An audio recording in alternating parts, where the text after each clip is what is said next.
ମୟୂରଭଞ୍ଜ ଜିଲ୍ଲାରେ ମୁଖ୍ୟମନ୍ତ୍ରୀଙ୍କ ଦ୍ୱିତୀୟ ଦିନ। ମୟୂରଭଞ୍ଜ ଜିଲ୍ଲାକୁ ମୁଖ୍ୟମନ୍ତ୍ରୀଙ୍କ 2 ଦିନିଆ ଗସ୍ତରେ ଆଜି ହେଉଛି ଶେଷ ଦିନ।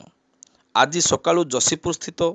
ରାମତୀର୍ଥଠାରେ ଶିମିଳିପାଳ ମହୋତ୍ସବର ମିନି ମାରାଥନ କାର୍ଯ୍ୟକ୍ରମରେ ଯୋଗ ଦେବେ ମୁଖ୍ୟମନ୍ତ୍ରୀ ମୋହନ ଚରଣ ମାଝୀ। ସୂଚନା ଅନୁଯାୟୀ ଗତକାଲି ଉଦଳାର ପ୍ରଗତି ପଥେ ମୟୂରଭଞ୍ଜ ଓ ଖିଚିଂ ମହୋତ୍ସବରେ ଯୋଗ ଦେବା ପରେ ଯଶୀପୁର ସ୍ଥିତ ରାମତୀର୍ଥଠାରେ ରାତ୍ରି ଯାପନ କରିଥିଲେ। ଏହାପରେ ଆଜି ସକାଳୁ ଶିମିଳିପାଳ ମହୋତ୍ସବର ମିନି ମାରାଥନ ଶୁଭାରମ୍ଭ କରିବା ପରେ ନିଜେ ମଧ୍ୟ ଦୌଡ଼ରେ ଭାଗ ନେବା ପରେ କେନ୍ଦୁଝର ଅଭିମୁଖେ ଯାତ୍ରା କରିବେ। ତେବେ ଏହି ମିନି ମାରାଥନରେ ଯୁବକ ଯୁବତୀମାନଙ୍କର ଭିଡ଼ ଦେଖିବାକୁ ମିଳିଥିଲା। ମୁଖ୍ୟମନ୍ତ୍ରୀଙ୍କ ଏହି 2 ଦିନିଆ ଗସ୍ତରେ ଖୁବ୍ ଉତ୍ସାହିତ ଥିଲେ ମୟୂରଭଞ୍ଜ ଜିଲ୍ଲାବାସୀ।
हाँ सर मेडिकल ठीक हो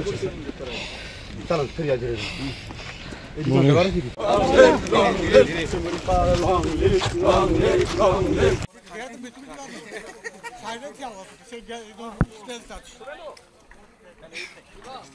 हाँ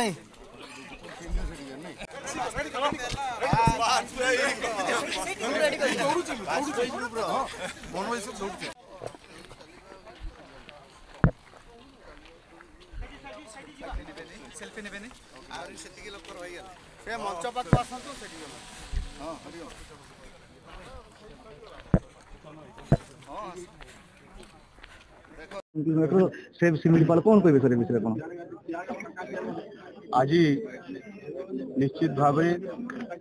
आमे समस्ते शिमिलिपाल को नहीं करी गर्व अनुभव करूछंती।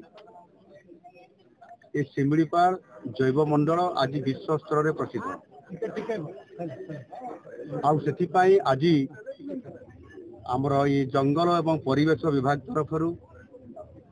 ये माननीय जंगल परिवेश मंत्री श्री गणेश राम सिंह खुंटिया उपस्थित अच्छा नेतृत्व एवं विभाग समस्त टीम नेतृत्व एक मिनी माराथन कार्यक्रम एठी वर्तमान शुभारंभ करागला एवं आम शिमिलिपाल आम गर्व आम शिमिलिपाल आम गर्व को लेकर जो विशेष कार्यक्रम एठी रखा जाइतला सेति पई 10 किलोमीटर पर्यंत विभिन्न अंचल आसीथिबा आमर पिला माने एवं छात्र छात्री माने समस्त एथिरे भाग नेले प्राय 900 रु अधिक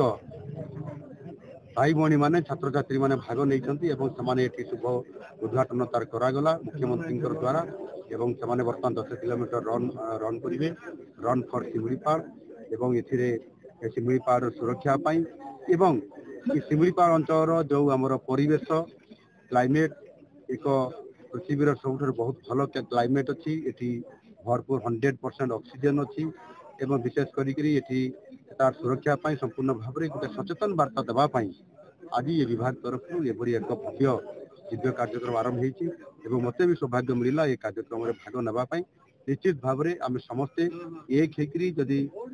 शिमिलिपाल सुरक्षा और ये परिवेश सुरक्षा जदि आम काम करवा ताले सरकार निश्चित भाव में ए शक्तिशाली हेबे एवं शिमिलिपाल सुरक्षा हो पार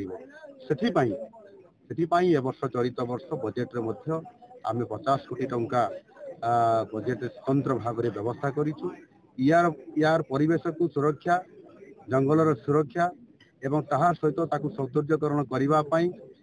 ବିଭିନ୍ନ ଜାଗାରେ ଯେଉଁ ଆମର ଟୁରିଷ୍ଟ ଆସୁଛନ୍ତି, ପର୍ଯ୍ୟଟକ ମାନେ ଆସୁଛନ୍ତି, ସେମାନେ ମଧ୍ୟ ସୁରକ୍ଷାର ସହିତ ଏଠି ଭ୍ରମଣ କରିବେ, ଦର୍ଶନ କରିବେ।